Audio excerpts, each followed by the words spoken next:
एक राज्य में एक राजा रहता था जो बहुत ज्यादा घमंडी था। उसके घमंड के चलते आसपास के सभी राज्य के राजाओं से भी उसके संबंध अच्छे नहीं थे। उसके घमंड की वजह से सारे राज्य के लोग उसकी बुराई करते रहते थे। एक बार की बात है, उस गांव से एक साधु महात्मा गुजर रहे थे।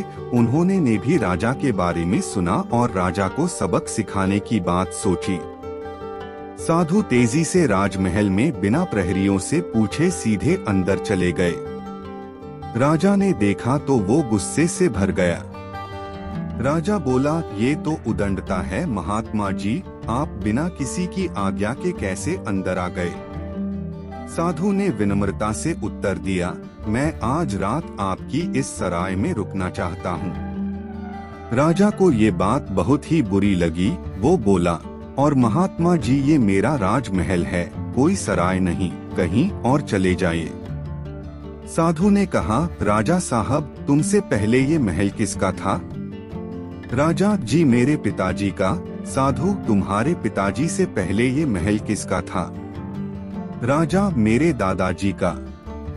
साधु ने मुस्कुराकर कहा, हे राजा जी, जिस तरह अक्सर लोग सराय में कुछ देर रहने के लिए आते हैं, वैसे ही ये तुम्हारा जो राजमहल भी है, जो कुछ समय पहले तुम्हारे दादाजी का था, फिर कुछ समय के लिए तुम्हारे पिताजी का था, अब कुछ समय के लिए तुम्हारा है, कल किसी और का हो जाएगा।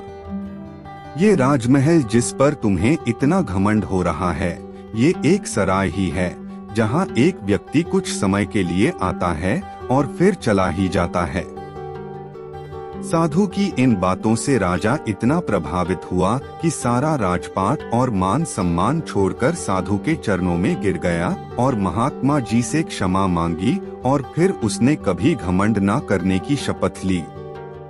मित्रों, ये कहानी मात्र नहीं है, बल्कि इस कहानी में एक बहुत बड़ी सीख छुपी हुई है।